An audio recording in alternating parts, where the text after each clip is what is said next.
അപ്പോൾ HSCയുടെ പഠനമൊക്കെ എവിടം വരെയായി? അപ്പം നമ്മൾ കഴിഞ്ഞ വീഡിയോയിലെ നമ്മൾ എന്തോ ഡിസ്കസ് ചെയ്തത് random variables expectation, mathematical expectation, PMF, PDF ഇതൊക്കെ പറഞ്ഞിരുന്നു. അപ്പോൾ ഇന്നത്തെ വീഡിയോയിൽ നമ്മൾ ബൈനോമിയൽ ആൻഡ് പോയിസൺ ഡിസ്ട്രിബ്യൂഷനാണ് ഡിസ്കസ് ചെയ്യുന്നത്.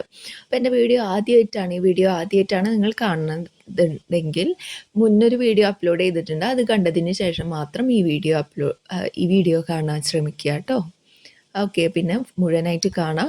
ലാസ്റ്റ് ഞാൻ ചോദ്യങ്ങൾ ഉൾപ്പെടുത്തിയിട്ടുണ്ട്. അപ്പോൾ മുഴുവനായി കണ്ടാൽ തന്നെ ആ ചോദ്യങ്ങൾ ഞാൻ ഉത്തരം പറയുന്നതിനെക്കാട്ടി മുന്നേ തന്നെ നിങ്ങൾക്ക് അതിൻ്റെ ഉത്തരങ്ങൾ കിട്ടും. ഓക്കെ, അപ്പോൾ മുഴുവനായിട്ട് കാണുക കേട്ടോ. അപ്പോൾ എന്താണ് ബൈനോമിയൽ ഡിസ്ട്രിബ്യൂഷൻ നോക്കാം. ഒരു പരീക്ഷയ്ക്ക് 10 കുട്ടികൾ ഹാജരാകുന്നു. അതിൽ 3 പേരെങ്കിലും ആ പരീക്ഷ ജയിക്കാനുള്ള സംഭാവ്യത എന്താണ്? 3 പേരെങ്കിലും. അപ്പോൾ ഇവിടെ 10 കുട്ടികളാണ് പരീക്ഷ എഴുതിയത്. ഓക്കെ, അതിൽ കുട്ടികൾ ഒന്നുകിൽ പരീക്ഷ ജയിക്കും അല്ലെങ്കിൽ എന്താവും, തോക്കും. അപ്പോൾ 2 തരത്തിലുള്ള ഫലങ്ങൾ അവിടെ വന്നു. അപ്പോൾ ഒന്നാമത്തേത് വിജയം, അപ്പോൾ രണ്ടാമത്തേത് പരാജയം. അപ്പോൾ ഇങ്ങനത്തെ കേസുകൾ വരുമ്പോഴാണ് നമ്മൾ ബൈനോമിയൽ ഡിസ്ട്രിബ്യൂഷൻ കൊണ്ടുവരുന്നത്. ഇപ്പോൾ വേറൊരു എക്സാം നോക്കിയേ. ഒരു സഞ്ചിയിൽ 80 നല്ല ഓറഞ്ച് ഉണ്ട്, 20 കേടായ ഓറഞ്ചുകളുണ്ട്. അതിൽ നിന്ന് 3 ഓറഞ്ചുകൾ എടുത്താൽ കുറഞ്ഞത് ഒരു നല്ല ഓറഞ്ചെങ്കിലും ലഭിക്കുവാനുള്ള സംഭാവ്യത. അപ്പോൾ നമ്മൾ എടുക്കുമ്പോൾ ഒന്നുകിൽ നല്ലത് കിട്ടും അല്ലെങ്കിൽ കേടായത് കിട്ടും. പിടികിട്ടിയോ? അങ്ങനെ 2 ഫലങ്ങൾ മാത്രം വരുമ്പോഴാണ് നമ്മൾ കൊണ്ടുവരുന്നത്, ബൈനോമിയൽ ഡിസ്ട്രിബ്യൂഷൻ കൊണ്ടുവരുന്നത്. അപ്പോൾ അതിൻ്റെ ജയത്തിനെ നമ്മൾ എന്തെന്ന് വിളിക്കും? P എന്ന് വിളിക്കും. ആൻഡ് അവിടെ പരാജയത്തിന് Q എന്ന് കിട്ടും. അതായത് ഒന്നുകിൽ കിട്ടും അല്ലെങ്കിൽ കിട്ടില്ല, ഒന്നുകിൽ വിജയിക്കും അല്ലെങ്കിൽ വിജയിക്കില്ല, അങ്ങനത്തെ കേസ്. അപ്പോൾ രണ്ടും കൂടി കൂട്ടിയാൽ നമുക്ക് ടോട്ടൽ പ്രോബബിലിറ്റി എന്ന് പറയുന്നത് 1 ആണ്. പിടികിട്ടിയോ? ഈ നാണയം കറക്കുന്ന ഒരു കേസ് എടുത്തു. അപ്പോൾ ഓരോ പ്രാവശ്യവും നാണയം കറക്കുന്നത് നമ്മൾ ഓരോ ഉദ്യമം എന്നാണ് വിളിക്കുക. ഓക്കെ, അതായത് ട്രയൽ. അപ്പോൾ ഒരു 4 തവണ കറക്കിയാൽ അവിടെ ഉദ്യമങ്ങളുടെ എണ്ണം എന്ന് പറയുന്നത് എന്താണ്? 4. അപ്പോൾ അവിടെ ഓരോ ഉദ്യമത്തിനും ഒന്നുകിൽ ജയം കിട്ടും അല്ലെങ്കിൽ പരാജയം. ഓക്കെ, അപ്പോൾ ഇങ്ങനത്തെ ഉദ്യമങ്ങളെ നമ്മൾ ബെർണോളി ഉദ്യമം എന്നാണ് വിളിക്കുന്നത്. ഫലങ്ങൾ എണ്ണം 2 സ്വതന്ത്രമായതുമായ ഉദ്യമങ്ങളെ നമ്മൾ വിളിക്കുന്നതാണ് ബെർണോളി ട്രയൽ. ഓക്കെ, പിടികിട്ടിയെന്ന് വിചാരിക്കുന്നു. അപ്പോൾ അതിൻ്റെ ഒരു ഇക്വേഷൻ ഉണ്ട്. ഇക്വേഷൻ നോക്കി വെക്കാം കേട്ടോ. വെരി വെരി ഇമ്പോർട്ടൻ്റ് ആണ്. Very important and very important. That is V of x equal to x ആണെങ്കിൽ NCx P⁻x Q⁻n - x. അതിൻ്റെ Q എന്ന് പറയുന്നത് എന്താണ്? 1 - P. ഓക്കെ, P എന്ന് പറയുന്നത് സക്സസ് ആണെങ്കിൽ Q എന്താണ്? ഫെയിലിയർ ആണ്. അപ്പോൾ NCx P⁻x Q⁻n - x ഇപ്പം തന്നെ പഠിച്ചു വെക്കോളൂ കേട്ടോ. വെരി ഇമ്പോർട്ടൻ്റ് ആണ്. ഇനി അതിൻ്റെ മാധ്യവും വ്യതിയാനവും നോക്കാം. ഇപ്പോൾ മാധ്യം എന്ന് പറയുന്നത് E(x) = NP, ആൻഡ് വ്യതിയാനം എന്ന് പറയുന്നത് V(x) = NPQ, MPQ. വളരെ ഇമ്പോർട്ടൻ്റ് ആണ്. അതിപ്പോൾ തന്നെ നോട്ടുണ്ടെങ്കിൽ നോട്ടിൽ എഴുതി വെക്കാം കേട്ടോ. ഒന്നുകൂടി മനസ്സിലൊന്ന് തറുവായിട്ടൊന്ന് പഠിച്ചു വെച്ച് പോകാം. മാനക വ്യതിയാനം എന്താണ്? σ = √NPQ. അതുപോലെ വെരി ഇമ്പോർട്ടൻ്റ് ആയിട്ടുള്ള ഒരു വേർഡാണ്. ഒരു ബൈനോമിയൽ വിതരണത്തിൽ വ്യതിയാനം ലെസ് ദാൻ മാധ്യം ആയിരിക്കും. വളരെ ഇമ്പോർട്ടൻ്റ് ആയിട്ടുള്ള പോയിന്റ്സ് ആണ്, വിട്ടുകളയരുത് കേട്ടോ. ഇനി നമുക്കൊരു ചോദ്യം നോക്കാം. ഒരു ചോദ്യ പേപ്പറിൽ 5 ചോദ്യങ്ങളാണുള്ളത്. 5 ചോദ്യങ്ങളുണ്ട്. ഓരോ ചോദ്യത്തിനും 4 ഉത്തരങ്ങളാണുള്ളത്. അതിലൊരു ഉത്തരം ശരിയാണ്, അപ്പോൾ ബാക്കിയുള്ള ഉത്തരങ്ങൾ തെറ്റായിരിക്കും. അപ്പോൾ ഒരാൾ ഉത്തരങ്ങൾ ഊഹിച്ചെഴുതിയാൽ 2 ഉത്തരങ്ങൾ ശരിയാവുന്നതിനുള്ള സംഭാവ്യത നമുക്ക് നോക്കിയാലോ. ഇപ്പോൾ ഇവിടെ Pയും Qയും ഒക്കെ എന്താണെന്ന് നോക്കണം. അപ്പോൾ ഇവിടെ 4 ഉത്തരങ്ങളുള്ള സ്ഥിതിക്ക് അതിലൊന്ന് മാത്രം ശരിയെന്ന് പറയുമ്പോൾ P എന്തായിരിക്കും? 1/4 ആയിരിക്കും. P എന്തായിരിക്കും അവിടെ? 1/4 ആയിരിക്കും. അപ്പോൾ തെറ്റായ ഉത്തരം ലഭിക്കാനുള്ള സംഭാവ്യത എന്താണ്? Q = 1 - P, അതായത് 1 - 1/4, ദാറ്റ് ഈസ് 3/4. ഓക്കെ ആണല്ലോ. ഇനി ഈ ഉത്തരങ്ങൾ നമുക്ക് എന്താ? 2 ഉത്തരങ്ങൾ കിട്ടണം. 2 ഉത്തരങ്ങൾ എന്ന് പറയുമ്പോൾ അവിടെ x എന്ന് പറയുന്നത് എത്രയാണ്? 2. ആൻഡ് 5 ചോദ്യങ്ങളുണ്ട്. അപ്പോൾ n എന്ന് പറയുന്നത് ഇവിടെ എന്താണ്? 5. പിടികിട്ടിയോ? അപ്പോൾ നമുക്ക് ആൻസർ പെട്ടെന്ന് കിട്ടുമല്ലോ. 5C2 എന്താ പി റേസ് ടു എക്സ്, അതായത് 1/4 3/4 3 അത് 5 - 2 എന്ന് പറയുന്നത് 3. ഓക്കെ, അപ്പോൾ ആൻസർ നമുക്ക് ചെയ്ത് വരുമ്പോൾ 0.264 എന്ന് കിട്ടും. ഇത്രയ്ക്ക് വലിയ കാൽക്കുലേഷനൊന്നും നമ്മുടെ പരീക്ഷാ പേപ്പറിൽ അങ്ങനെ വരില്ല. നമുക്ക് പെട്ടെന്ന് ആൻസർ ചെയ്തെത്തിക്കാവുന്ന രീതിയിലാണ് ചോദ്യങ്ങൾ വരത്തുള്ളൂ കേട്ടോ. എങ്കിലും ഒന്ന് ചെയ്ത് നോക്കാം, ശ്രമിക്കാം.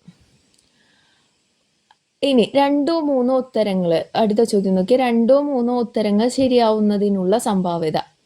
2-3 ഉത്തരങ്ങൾ എന്നാണ്, അതായത് 2 അല്ലെങ്കിൽ 3 എന്നുള്ള ഒരു ആൻസർ ആയിട്ട് വരും.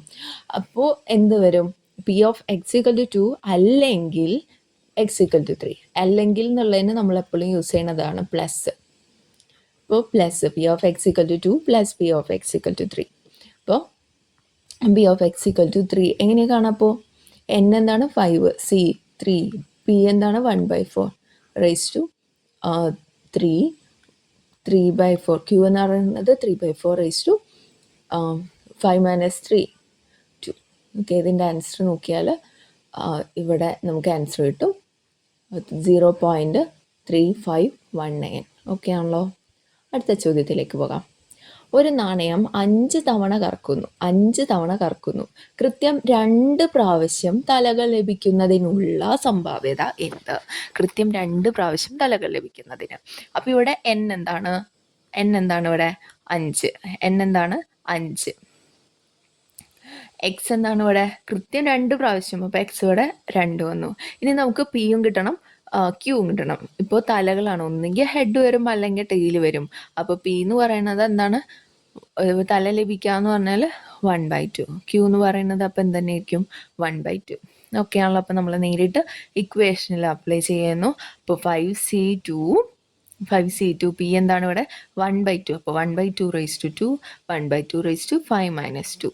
ഓക്കെ, അപ്പം നമ്മൾ ചെയ്തു വരുമ്പോൾ നമുക്ക് 0.3125 എന്ന് വരും. ഓക്കെ, അടുത്ത ചോദ്യം നോക്കാം. 52 ചീട്ടുകൾ ഉള്ള ഒരു പാക്കറ്റിൽ നിന്നും ഓരോന്നായി 5 ചീട്ടുകൾ എടുക്കുന്ന ചീട്ട് തിരികെ വെക്കുന്നു എന്ന് കരുതുക. എങ്കിൽ 3 ചീട്ടുകൾ ഹൃദയ ചിഹ്നമുള്ള ചീട്ടുകൾ ആകുവാനുള്ള സംഭാവ്യത എന്ത്? അപ്പം നമ്മൾ എടുക്കുന്ന ചീട്ട് ഒന്നെങ്കിൽ ഹൃദയ ചിഹ്നമുള്ളതാവാം, അല്ലെങ്കിൽ അല്ലാതിരിക്കാം. അപ്പോൾ വീണ്ടും അവിടെ 2 ചാൻസസ് ആണ്. അപ്പോൾ നമുക്ക് അവിടെ 2 ഫലങ്ങളാണ്. അപ്പം നമുക്ക് ബൈനോമിയൽ ഡിസ്ട്രിബ്യൂഷൻ യൂസ് ചെയ്യാം. ഓക്കെ, അപ്പോൾ ഇവിടെ എന്തൊക്കെയാണുള്ളത്? പിയും ക്യൂവും ഒക്കെ കിട്ടണം അല്ലേ? അപ്പോൾ പി എന്താണ്? ഹൃദയ ചിഹ്നം കിട്ടാനുള്ള ചാൻസ് അല്ലേ? പി എന്താണ്? ഹൃദയ ചിഹ്നം കിട്ടാനുള്ള ചാൻസ്. അപ്പോൾ നമുക്കറിയാം ഹൃദയങ്ങൾ, ഹാർട്ട് എന്ന് പറയുന്നത് 13 എല്ലാതും 13 അല്ലേ? അപ്പോൾ പി എന്ത് വരും? 13/52 ദാറ്റ് ഈസ് ഈക്വൽ ടു 1/4. അപ്പോൾ ക്യൂ എന്ത് വരും? 1 - 1/4 ദാറ്റ് ഈസ് 3/4. ഇനി ഇവിടെ 5 ഇവിടെ എടുക്കുന്ന ചീട്ട് 5 ചീട്ടുകളാണ് എടുക്കുന്നത്. അപ്പോൾ അവിടെ എൻ എന്ന് പറയുന്നത് 5 വരും. അതിൽ 3 ചീട്ടുകൾ ഹൃദയമാകണം. അപ്പോൾ 3 എന്ന് പറയുന്നതാണ് ഇവിടെ എക്സ്. പിടികിട്ടിയെന്ന് വിചാരിക്കുന്നു. അപ്പം നമ്മുടെ ഇക്വേഷൻ എന്ത് വരും? ഇക്വേഷൻ എന്താണ്? N C X P raise to X Q raise to n - x. അപ്പോൾ എന്ത് വരും? 5c3 1/4 raise to 3 3/4 raise to 5 - 3. Okay, ചെയ്യുമ്പോൾ നമുക്ക് എന്ത് കിട്ടും? 45 / 512. പിടികിട്ടിയെന്ന് വിചാരിക്കുന്നു. നമുക്ക് അടുത്ത ചോദ്യത്തിലേക്ക് പോകാം. ഒരു നാണയം 16 തവണ കറക്കുന്നു. കിട്ടുന്ന തലകളുടെ എണ്ണത്തിൻ്റെ മാനക വ്യതിയാനം കണക്കാക്കുക. 16 തവണ കറക്കുന്നു. അപ്പോൾ ട്രയലിൻ്റെ എണ്ണം എന്താണ് ഇവിടെ? 16. അപ്പോൾ അതാണ് ഇവിടെ n. കിട്ടുന്ന തലകളുടെ എണ്ണം. അപ്പോൾ തല എന്ന് പറയുമ്പോൾ ഒന്നെങ്കിൽ ഹെഡ് അല്ലെങ്കിൽ ടെയിൽ. അപ്പോൾ അവിടുത്തെ പി എന്ന് പറയുന്നത് എന്താണ്? 1/2. ഓക്കെ, അപ്പോൾ n = 16 and p = 1/2. അങ്ങനെയാകുമ്പോൾ ആദ്യം കാണാനുള്ള ഇക്വേഷൻ എന്താണ്? NP that's equal to 16 × 1/2 that's equal to 8. And വ്യതിയാനം എന്താണ്? NPQ 8 അതായത് NP നമുക്ക് ഇവിടെ കിട്ടിയില്ലേ 8. അപ്പോൾ 8 × 1/2 that's equal to 4. ആൻഡ് മാനക വ്യതിയാനം എന്താണ്? √NPQ that's equal to √4 that's equal to 2. പിടികിട്ടിയല്ലോ. ഇനി ഇത് ഇമ്പോർട്ടൻ്റ് ആണ്, ഒന്ന് നോക്കി വെക്കാം കേട്ടോ. P=0.5 ആയാൽ അത് സമമിതം. ഓക്കെ, ബൈനോമിയ വിതരണം സമമിതമായിരിക്കും. P 0.5 ആയാൽ അത് പോസിറ്റീവ് സ്ക്യൂനെസ് ആയിരിക്കും, പോസിറ്റീവ് സ്ക്യൂനെസ് ഉള്ളതായിരിക്കും. P 0.5 ആയാൽ നെഗറ്റീവ് സ്ക്യൂനെസ് ഉള്ളതായിരിക്കും. ഓക്കെ, ഇത് ജസ്റ്റ് ഒന്ന് നോക്കി വെക്കാം കേട്ടോ, ഇമ്പോർട്ടൻ്റ് ആണ്, ഒന്ന് നോക്കി വെച്ചോളൂ കേട്ടോ. ലെസ് ദാൻ ആവുമ്പോൾ പോസിറ്റീവ്, ഗ്രേറ്റർ ദാൻ ആവുമ്പോൾ നെഗറ്റീവ്. ഇനി നമ്മൾ കടക്കാൻ പോകുന്നത് പോയിസൺ ഡിസ്ട്രിബ്യൂഷൻ ആണ് കേട്ടോ. Poisson distribution. അപ്പോൾ ഇതെന്താ സംഭവം എന്ന് വെച്ചാൽ, ഒരു എക്സാമ്പിൾ വെച്ച് നോക്കാം. ഒരു ജലസേചന പദ്ധതിയിലെ പമ്പ് ഒരു മാസത്തിൽ ശരാശരി 3 തവണ പ്രവർത്തനം നിലയ്ക്കുന്നു എന്ന് വിചാരിതം മറ്റും നടക്കുന്ന കാര്യങ്ങളാണ്. ശരാശരി 3 തവണ പ്രവർത്തനം നിലയ്ക്കുന്നു എന്ന് വിചാരിക്കുക. നമുക്ക് അടുത്ത മാസം പമ്പ് കൃത്യം 2 തവണ പ്രവർത്തനം നിലയ്ക്കുന്നതിൻ്റെ സംഭാവ്യത കണക്കാക്കണമെന്നിരിക്കട്ടെ.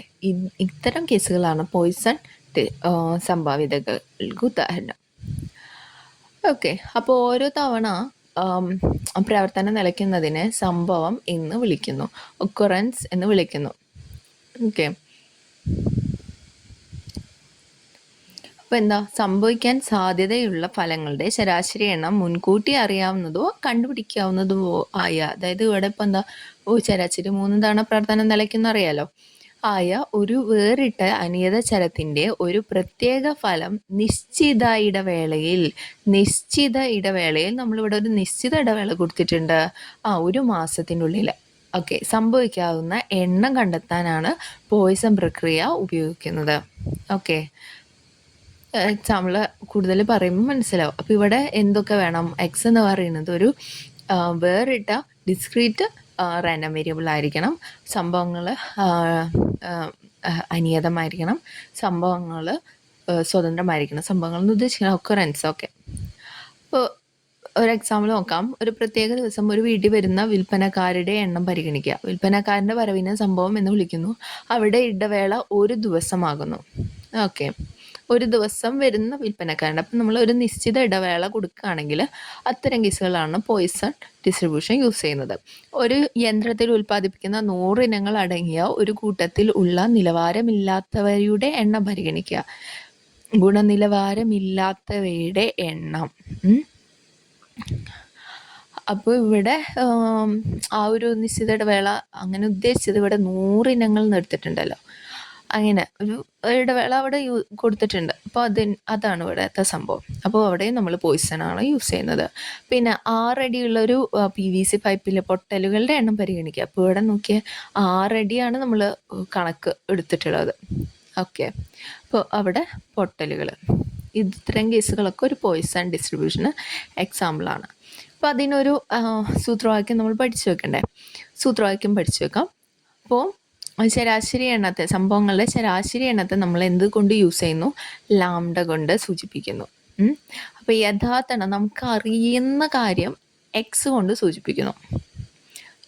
ഓക്കെ, ഇത് സംഭവങ്ങളുടെ യഥാർത്ഥ എണ്ണം, ഈ ഇടവേളയിൽ സംഭവങ്ങളുടെ യഥാർത്ഥ എണ്ണം എക്സ് കൊണ്ട് സൂചിപ്പിക്കുന്നു. അങ്ങനെയെങ്കിൽ ലാംഡ അറിയാമെങ്കിൽ എക്സ് ഉണ്ടാകാനുള്ള സാധ്യത P(x) = e⁻λ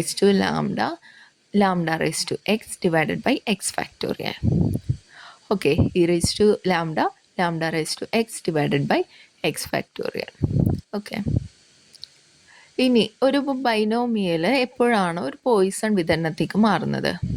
ബൈനോമിയൽ പോയിസണേക്ക് മാറുന്നത് എപ്പോഴാണ്? ഉദ്യമങ്ങളുടെ എണ്ണം വളരെ കൂടുതലാവാം, അതായത് n tends to infinity. മറ്റോടത്ത് നമുക്ക് n കറക്റ്റായിട്ട് പറഞ്ഞിട്ടുണ്ടാവും. ഇവിടെ n tends to കുറേ ആണെങ്കിൽ, n tends to infinity ആണെങ്കിൽ ജയത്തിൻ്റെ സംഭാവ്യത വളരെ കുറവാകാം, P tends to 0 ഈ കേസുകളിലാകുമ്പോൾ. അപ്പോൾ NP അവിടെ വളരെ കുറവായിരിക്കും, പരിമിതമായിരിക്കും.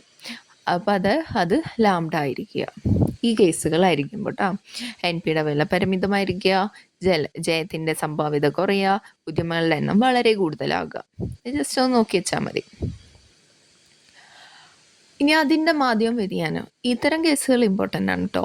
മാധ്യമ വ്യതിയാനവും നോക്കി വെക്കുക. മാധ്യം എന്ന് പറയുന്നത് ലാംഡ, ആൻഡ് വ്യതിയാനം എന്ന് പറയുന്നത് V(x) = ലാംഡ, മാനക വ്യതിയാനം എന്ന് പറയുന്നത് √λ. ഓക്കെ, പി എന്ന് പറയുന്നത് ഭയങ്കര ചെറുതും n വലുതും ആകേണ്ടതാണ്. ലാംഡ അറിഞ്ഞില്ലെങ്കിൽ നമ്മൾ എൻ പി കൊണ്ട് തന്നെ നോക്കും. ഓക്കെ, അപ്പോൾ മാധ്യമ വ്യതിയാനമൊക്കെ മനസ്സിലായെന്ന് വിചാരിക്കുന്നു. ഇനി അതിൻ്റെ ആകൃതി, ഇപ്പോൾ ബൈനോമിയൽ വിതരണം ഓൾവേസ് പി എന്ന് പറഞ്ഞാൽ വളരെ ചെറുതല്ലേ, ഭയങ്കര ചെറുതാണ്. അപ്പോൾ പോയിസൺ വിതരണത്തിൽ പി വളരെ ചെറുതായതുകൊണ്ട് ഇതെപ്പോഴും എന്തായിരിക്കും, ലെസ് ദാൻ ആകുമ്പോൾ നമ്മൾ എന്താ പറഞ്ഞത്, പോസിറ്റീവ് സ്ക്യൂനെസ് ആണല്ലേ. അപ്പോൾ ഇത് പോസിറ്റീവ് സ്ക്യൂനെസ് ഉള്ളതായിരിക്കും. നോക്കി വെക്കാം. ഇനി അതിൻ്റെ ഒരു ചോദ്യം കൂടി നോക്കിയേ. 500 പേജുള്ള ഒരു കൈയെഴുത്തു പ്രതിയിൽ അനിയതമായി 200 അച്ചടി പശകുകൾ ഉണ്ട് എങ്കിൽ അനിയതമായി തിരഞ്ഞെടുക്കുന്ന ഒരു പേജിൽ കൃത്യം 3 തെറ്റുകൾ ഉണ്ടാകാനുള്ള സംഭാവ്യത കണക്കാക്കുക. ഒരു പേജിൽ അപ്പോൾ ഇവിടെ ശരാശരി തെറ്റുകളുടെ എണ്ണം ശരാശരി കാണണ്ടേ. ടോട്ടൽ 500 പേജ് ഉണ്ട്. അതിൽ 200 അച്ചടി പശക്. അപ്പോൾ ഒരു പേജിലുള്ളത് എത്രയായിരിക്കും ലാംഡ എന്ന് പറയുന്നത് 0.4. ആ ശരാശരി തെറ്റുകളുടെ എണ്ണം എന്ന് പറയുന്നത് 0.4. കൃത്യം 3 തെറ്റുകൾ കാണണം, അല്ല കൃത്യം 3 തെറ്റുകൾ. അപ്പോൾ P of X equal to 3, P raise to lambda raise to E raise to minus lambda raise to X divided by X factorial. ഇതാണ് നമ്മുടെ equation. P raise to minus 0.4 into 0.4 raised to 3 divided by 3 factorial, that's equal to 0.0072 കിട്ടും. Okay, just ഒന്ന് നോക്കി വെച്ചാൽ മതി കേട്ടോ. അടുത്ത ചോദ്യം കൂടി നോക്കാം. ഒരു ഫാക്ടറിയിൽ ഉൽപ്പാദിപ്പിക്കുന്ന 0.2% ഇനങ്ങൾ ഗുണനിലവാരമില്ലാത്തവയാണ്. ഫാക്ടറിയിലെ ഇനങ്ങൾ 500 എണ്ണം വരുന്ന പാക്കറ്റുകളാകുന്നു. ഇത്തരം 1000 പാക്കറ്റുകളിൽ എത്ര എണ്ണത്തിൽ കൃത്യം ഗുണനിലവാരമില്ലാത്ത ഒരു ഇനം ഉണ്ടായിരിക്കും? 0.2% ഇനങ്ങൾ ഗുണനിലവാരമില്ലാത്തതാണ്. അപ്പം ഇതിൽ എന്നും പി ഒക്കെ എങ്ങനെയാണ് കണ്ടുപിടിക്കുക? എങ്ങനെയാണ്? ആ ഫാക്ടറിയിൽ നിങ്ങൾ 500 എണ്ണം വരുന്ന പാക്കറ്റുകളാകുന്നു. അപ്പം എൻ എന്ന് പറയുന്നത് 500 ആൻഡ് അതിൽ ഗുണനിലവാരം ഇല്ലാത്തത് 0.2. അപ്പോൾ P equal to 0.02. And lambda എന്ന് പറയുന്നത് N P that's equal to 500 into 0.002 that's equal to 1. അപ്പോൾ ലാംഡ എന്ന് പറയുന്നത് ഇവിടെ 1 കിട്ടിയേ. ഇനി എക്സ് എന്നത് ഒരു പാക്കറ്റിലെ കേടുപറ്റിയ ഇനങ്ങളുടെ എണ്ണമാണെന്നുണ്ടെങ്കിൽ e raise minus lambda raise to X divided by X factorial. അപ്പം ഇതിൽ ലാംഡ എന്ന് പറയുന്നത് നമുക്ക് എന്ത് കിട്ടിയിട്ടുണ്ട്? 1 എന്ന് കിട്ടിയിട്ടുണ്ട്. P raise to 1 raise to 1 divided by 1 factorial. Okay, അപ്പം അത് ഈയുടെ വാല്യൂ 0.0367. ഓക്കെ, അപ്പോൾ ഇത് എത്ര എണ്ണത്തിൽ ഇത്തരം 1000 പാക്കറ്റുകൾ കാണണം. 1000 പാക്കറ്റുകളിൽ എങ്ങനെ കാണും? 1000 ഇൻറ്റു 0.3679. അപ്പോൾ 367.9. അപ്പോൾ ഒരു കാര്യം നിങ്ങളൊന്ന് നോട്ട് ചെയ്ത് വെക്കുക, ഈയുടെ വാല്യൂ ഒന്ന് പഠിച്ചു വെച്ചോളൂ കേട്ടോ. മിക്ക ക്വസ്റ്റ്യനിലും ഇ റേസ് ടു 1 ആണ് വരുള്ളൂ, വലിയ വാല്യൂസ് ഒന്നും വരില്ല. അപ്പോൾ ഇ റേസ് ടു 1ൻ്റെ വാല്യൂ കാണാണ്ട് പഠിച്ചു വെച്ചോ. 0.0367 എന്നുള്ളത്. E raise to minus something അങ്ങനെ വല്ലാണ്ട് കോംപ്ലിക്കേഷൻ ഒന്നും വരില്ല. റേസ് ടു -1 ആണ് കേട്ടോ, ഒന്ന് നോക്കണേ. ഇ റേസ് ടു -1ൻ്റെ വാല്യൂ ഒന്ന് പഠിച്ചു വെക്കുക. അടുത്ത ചോദ്യം, ഇതുവരെ പഠിച്ചത് വെച്ചിട്ടുള്ള ചോദ്യങ്ങളൊന്ന് ചെയ്തു നോക്കാം കേട്ടോ. എന്നും പിയും പാരാമീറ്ററുകളായ ഒരു ബൈനോമിയൽ വിതരണമാണ് എക്സിനുള്ളതെങ്കിൽ എക്സിൻ്റെ വിലകൾ അനന്തം, പരിമിത പൂർണ്ണസംഖ്യകൾ, 0 മുതൽ n വരെയുള്ള പൂർണ്ണസംഖ്യകൾ, അനന്ത പൂർണ്ണസംഖ്യകൾ എന്തൊക്കെയായിരിക്കും? നമ്മൾ പറഞ്ഞു അല്ലേ, ബൈനോമിയൽ വിതരണത്തിൽ നമുക്ക് തന്നിട്ടുണ്ടാവും പൂർണ്ണസംഖ്യകൾ 1 മുതൽ ഇത്ര 5 6 അങ്ങനെ എന്തായാലും തന്നിട്ടുണ്ടാവും. അപ്പോൾ എക്സിൻ്റെ വിലകൾ എന്തായിരിക്കും? പരിമിത പൂർണ്ണസംഖ്യകളായിരിക്കും. ഒരു ബൈനോമിയൽ വിതരണത്തിൻ്റെ മാധ്യം എല്ലായ്പ്പോഴും എന്തായിരിക്കും? ബൈനോമിയ വിതരണത്തിൻ്റെ മാധ്യം നമ്മളും പഠിച്ചു അല്ലേ, വ്യതിയാനത്തേക്കാൾ കുറവായിരിക്കും. എന്നും പിയും പാരാമീറ്ററുകളായ ഒരു ബൈനോമിയൽ വിതരണത്തിൻ്റെ മാധ്യം എന്തായിരുന്നു ബൈനോമിയ വിതരണത്തിൻ്റെ മാധ്യം? That is n p. ഇനി n6ഉം പി 0.4ഉമായ ബൈനോമിയൽ വിതരണത്തിൻ്റെ വ്യതിയാനം എന്തായിരിക്കും? n6ഉം പി 0.4 4ഉമാണ്. അപ്പോൾ നമ്മുടെ ഇക്വേഷൻ എന്താണെന്ന് എൻ പി ക്യൂ ആണ്. അപ്പോൾ എൻ പി 1 - പി അല്ലേ. അപ്പോൾ എൻ എന്താണ് ഇവിടെ 6, പി എന്താണ് 0.4 ഇൻറ്റു 1 - പി എന്താണ് 1 - 0.4 ദാറ്റ് ഈസ് 0.6. ഓക്കെ, എല്ലാം കൂടി ഗുണിക്കുമ്പോൾ നമുക്ക് 1.44 കിട്ടും. ഓപ്ഷൻ ബി ആണ് ഇവിടെ കറക്റ്റ് ആൻസർ. ഒരു ബൈനോമിയ വിതരണത്തിന് മാധ്യം 4ഉം വ്യതിയാനം 3ഉമാണ്. ഇത് ജയത്തിൻ്റെ സംഭാവ്യത എത്രയായിരിക്കും? ഓക്കെ, മാധ്യം കാണാനുള്ള ഇക്വേഷനൊക്കെ മൈൻഡിക്ക് വരട്ടെ കേട്ടോ.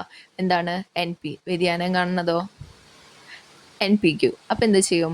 എൻ പി 4ഉം തന്നിട്ടുണ്ട്, അപ്പം എൻ പി ക്യൂ 3ഉം തന്നിട്ടുണ്ട്. അപ്പം എൻ പി എന്താണ് 4 ആണല്ലോ, അത് നമ്മൾ അവിടെ റീപ്ലേസ് ചെയ്യുക. അപ്പോൾ 4 × Q = 3. അപ്പോൾ അതിൽ നിന്ന് Q കിട്ടുമല്ലോ, ദാറ്റ് ഈസ് 3/4. പിടി കിട്ടിയല്ലോ. ഓക്കെ, അപ്പോൾ 1 - പി ആണ് ഇവിടെ 3/4. അപ്പോൾ എന്ത് വരും? പി എന്ത് വരും? 1 - 3/4 ദാറ്റ് ഈസ് 1/4. 1/4 എന്ന് പറഞ്ഞാൽ എത്രയാണ്? 0.25. ഓപ്ഷൻ എ ആണ് ഇവിടെ കറക്റ്റ് ആൻസർ. അടുത്ത ചോദ്യം നോക്കാം. പോയിസൺ വിതരണം എന്തെന്നറിയപ്പെടും? പോയിസൺ വിതരണം അപൂർവ സംഭവങ്ങളുടെ നിയമം അല്ലേ. അപൂർവമായിട്ട് നടക്കുന്ന കാര്യങ്ങളാണ് എടുക്കുന്നത്. പോയിസൺ വിതരണം എന്ത് വിതരണത്തിൻ്റെ രൂപമാറ്റം എന്നറിയപ്പെടുന്നു? അറിയാലോ, അത് ബൈനോമിയൽ. പോയിസൺ വിതരണത്തിൻ്റെ പാരാമീറ്റർ അതിൻ്റെ എന്തും കൂടിയാണ്. പോയിസൺ വിതരണത്തിൻ്റെ പാരാമീറ്റർ അതിൻ്റെ മാധ്യം കൂടിയാണ്. എക്സും വൈയും സ്വതന്ത്രങ്ങളായ പോയിസൺ ചരങ്ങളാണെങ്കിൽ x+y എന്തായിരിക്കും? അതും പോയിസൺ തന്നെയായിരിക്കും. പോയിസൺ വിതരണം എന്താണ് പോസിറ്റീവ് ആണോ നെഗറ്റീവ് ആണോ? പോസിറ്റീവ് അല്ലേ. എപ്പോഴും <0.5 ആണ്, അങ്ങനെയെങ്കിൽ പോസിറ്റീവ് സ്ക്യൂനെസ്. ബൈനോമിയ വിതരണം സമമിതമാകുന്നത് എപ്പോഴാണ്? p = 0.5 ആകുമ്പോൾ. 1000 ഉദ്യമങ്ങളിൽ ജയങ്ങളുടെ ശരാശരി എണ്ണം 5 ആണ്. ജയത്തിൻ്റെ സംഭാവ്യത എത്രയാണ്? അപ്പോൾ എന്ത് ചെയ്താൽ മതി? 5/1000 ചെയ്താൽ മതി. അപ്പോൾ നമുക്ക് എന്ത് കിട്ടും? 0.005 കിട്ടും. അപ്പോൾ ഇവിടെ ഓപ്ഷൻ സി ആണ് ആൻസർ. 10 പ്രസവങ്ങളിൽ കൃത്യം 3 ആൺകുട്ടികളെ ലഭിക്കുന്നതിനുള്ള സംഭാവ്യത കണ്ടുപിടിക്കണമെന്നിരിക്കട്ടെ. ഏത് സംഭാവ്യത വിതരണം നിർദ്ദേശിക്കും? അപ്പോൾ നോക്കിയേ, 10 പ്രസവങ്ങൾ 3 ആൺകുട്ടികളെ ലഭിക്കുക. ഒന്നുകിൽ ആൺകുട്ടിയാവാം അല്ലെങ്കിൽ പെൺകുട്ടിയാവാം. ഇപ്പോൾ 2 ചാൻസല്ലേ ഉള്ളൂ, 2 ഫലങ്ങൾ. അപ്പോൾ അതെന്താണ്? ബൈനോമിയലാണ്. ലാംഡ = 1 ആയ ഒരു പോയിസൺ വിതരണത്തിൽ p(x) = 0, 0.3679 ആയാൽ p(x) = 1 എന്തായിരിക്കും എന്നാണ് ചോദ്യം. ഇപ്പോൾ p(x) = k എന്ന് പറയുന്നത് എന്താണ്? e⁻ λ (k) / k factorial. അപ്പോൾ ഇതിൽ x = 0 എന്ന് പറഞ്ഞാൽ e⁻λ 1 ആണല്ലോ. അപ്പോൾ -1 1/0 / 0 ഫാക്ടോറിയൽ. അതായത് എന്താണ്? e⁻1. e⁻1ൻ്റെ വാല്യൂ ആണ് 0.3679 എന്നത്. അങ്ങനെയെങ്കിൽ p(x) = 1 എന്തായിരിക്കും? അതിൻ്റെ ഇക്വേഷൻ എഴുതി നോക്കുമ്പോൾ e⁻1 1/1 / 1 ഫാക്ടോറിയൽ. അതും എന്ത് തന്നെയാണ്? e⁻1 തന്നെയല്ലേ. ദാറ്റ്സ് സെയിം ആൻസർ തന്നെയാണ് വരുന്നത്. അപ്പോൾ ഇവിടെ ഓപ്ഷൻ ബി ആണ് കറക്റ്റ്. ഇനി ക്വസ്റ്റ്യൻ പേപ്പറിൽ മുൻ വർഷങ്ങളിലെ ചോദ്യ പേപ്പറുകളിൽ കണ്ടിട്ടുള്ള ചോദ്യങ്ങളാണ് എടുത്തിട്ടുള്ളത്. ഇതും കൂടി ഒന്ന് നോക്കാം കേട്ടോ. ഈ പഠിച്ചത് വെച്ചിട്ട് ആൻസർ കിട്ടുന്നുണ്ടോ എന്ന് നോക്കാം. സാധാരണ നിലയിൽ അപൂർവമായി മാത്രം സംഭവിക്കുന്ന ഒരു ഇവൻറ്റിനെ നിർവചിക്കാൻ ഉപയോഗിക്കാവുന്ന ഡിസ്ട്രിബ്യൂഷൻ ഏത്? മൈൻഡിക്ക് വരുന്നുണ്ടോ? ഓപ്ഷൻ തന്നെ ഓപ്ഷൻ ഡി ആണ് ഇവിടെ കറക്റ്റ് ആൻസർ. ഓക്കെ, അടുത്ത ചോദ്യം നോക്കിയേ. AB എന്നീ 2 ടീമുകളുടെ മത്സരത്തിൽ എയുടെ വിജയ സാധ്യത 2/3 ആണ്. ഇത്തരം 4 മത്സരങ്ങളിൽ ഒരു മത്സരം മാത്രം എ ജയിക്കാനുള്ള പ്രോബബിലിറ്റി എത്ര? ചെയ്യാൻ കിട്ടുന്നുണ്ടോ എന്നൊന്ന് നോക്കാം കേട്ടോ. ഇപ്പോൾ 2 ടീമുകളുടെ മത്സരത്തിൽ എയുടെ വിജയ സാധ്യത, എ ജയിക്കും അല്ലെങ്കിൽ ബി ജയിക്കും. ഓക്കെ, അതന്നെ എന്താണ് നമ്മൾ ഉപയോഗിക്കുന്നത്? ബൈനോമിയൽ ഡിസ്ട്രിബ്യൂഷൻ ആണ്. അപ്പോൾ എന്ത് വരും? പി എന്ന് പറയുന്നത് 2/3. അപ്പോൾ പി എ എന്ന് പറയുന്നത് ഒന്നുകിൽ ജയിക്കും അല്ലെങ്കിൽ തോക്കും. അപ്പോൾ തോക്കാനുള്ള സാധ്യത എന്താണ്? അതന്നെ 1 - 2/3 ദാറ്റ്സ് = 1/3. പിന്നെ ഇവിടെ എന്താണുള്ളത്? 4 മത്സരം തന്നിട്ടുണ്ട് അല്ലേ. അപ്പം എന്നു പറയുന്നത് 4. എ ജയിക്കുക, ഒരു മത്സരം മാത്രം എ ജയിക്കണം. അപ്പോൾ കെ എന്താണ് ഇവിടെ? 1. അപ്പം നമുക്ക് എന്തിട്ട് x = 1 എന്ന് കൊടുക്കണം അല്ലേ. അപ്പോൾ NC K P⁻K Q⁻n - K. അപ്പോൾ ഇവിടെ എന്ത് വരും? എന്താണ് ഇവിടെ 4. അപ്പം 4c1 2/3 1/3 റേസ് ടു 4-1. 4-1 എന്ന് പറയുന്നത് എന്താണ്? 3. അപ്പോൾ 4 × 2/3 1/3 റേസ് ടു 3. 4c1 5c1 അതൊക്കെ 4 ആണ് കേട്ടോ. അപ്പോൾ നമുക്ക് എന്ത് വരും? 4 × 2/3 × 1/27 ദാറ്റ്സ് ഈക്വൽ ടു 8/81. 8/81 ഇതിലുണ്ടോ? ഇല്ല. അപ്പോൾ ഇവിടെ എന്താണ് ഓപ്ഷൻ ഡി ആണ് ആൻസർ ആയിട്ട് വരുന്നത് കേട്ടോ. അടുത്ത ചോദ്യം നോക്കാം. ഒരു ബൈനോമിയൽ വേരിയേറ്റായ എക്സിൻ്റെ മീൻ 4ഉം വേരിയൻസ് 3ഉം ആയാൽ അതിൻ്റെ മോഡ് എത്ര? മോഡ് എത്ര എന്താണ് ചോദ്യം. അപ്പോൾ എക്സിൻ്റെ മീനും തന്നിട്ടുണ്ട്, വേരിയൻസും തന്നിട്ടുണ്ട്. എങ്ങനെ കാണും? അപ്പോൾ മീൻ കാണുന്നത് ബൈനോമിയൽ വേരിയേറ്റിൻ്റെ കേസ് നമ്മൾ പഠിച്ചിരുന്നു. മീൻ എന്ന് പറയുന്നത് NP, മീൻ എന്ന് പറഞ്ഞാൽ മാധ്യം. ഓക്കെ, അപ്പോൾ NP എന്താണ്? 4. പിന്നെ വേരിയൻസ് എന്ന് പറഞ്ഞാൽ എന്താണ്? NPQ. അതായത് NPQ എന്ന് പറഞ്ഞാൽ Q എന്ന് പറയുന്നത് 1 - P. അപ്പോൾ എന്താ? അത് നമുക്ക് 3 എന്ന് തന്നിട്ടുണ്ട്. അപ്പോൾ അതിൽ നിന്ന് നമുക്ക് P കണ്ടുപിടിച്ചൂടെ? അപ്പോൾ NP എന്ന് പറയുന്നത് 4 ആണ്. 4 × 1 - P ഈക്വൽ ടു 3. 1 - P എന്ന് പറയുന്നത് 3/4. P equal to 1 - 3/4 that's equal to 1/4. Okay, ഇനി നമുക്ക് എന്ത് കാണണം? മോഡ് കാണണം. എന്താ മോഡ് കാണണം. അപ്പോൾ ഇതിൽ നിന്ന് ഇപ്പോൾ P കിട്ടി 1/4. അപ്പോൾ നമുക്ക് N കണ്ടുപിടിച്ചൂടെ? N എന്ന് പറയുന്നത് എന്തായിരിക്കും? ഇപ്പോൾ NP എന്ന് പറയുന്നത് 4 തന്നിട്ടുണ്ട്. അപ്പോൾ അതിൽ നമ്മൾ 4 ഇട്ട് കൊടുത്തു. P എന്ന് പറയുന്നത് 3 ആണ്. 1/4. അപ്പോൾ N × 1/4 = 4. അതിൽ നിന്ന് N എന്ന് കിട്ടും? 16 എന്ന് കിട്ടും അല്ലേ? അപ്പോൾ N കിട്ടി, P കിട്ടി. അപ്പോൾ നമുക്ക് മോഡ് എന്ന് പറയുന്നത് N+1 P ആണ്. നോട്ടിൽ ഞാൻ എഴുതി വെച്ചിട്ടുണ്ടായില്ല. അപ്പോൾ ഇത് എക്സ്ട്രാ ഒന്ന് എഴുതി വെച്ചോളൂ കേട്ടോ. മോഡ് കാണുന്ന ഇക്വേഷൻ N+1 × P. അപ്പോൾ എന്താണ് വരാം? 16 + 1 × 1/4 that's equal to 17/4. That is answer എന്ത് വരും? 4.25. ഓപ്ഷൻ എ ആണ് ഇവിടെ കറക്റ്റ് ആൻസർ. ഓക്കെ, അപ്പോൾ എല്ലാ ക്വസ്റ്റിനും കിട്ടിയെന്ന് വിചാരിക്കുന്നു. ഇനി കൂടുതൽ ഭാഗങ്ങളുമായിട്ട്, മൊഡ്യൂൾ 7 ബാക്കി ഭാഗങ്ങളുമായിട്ട് നമുക്ക് അടുത്ത വീഡിയോയിൽ കാണാം. അതുവരെയും ബൈ.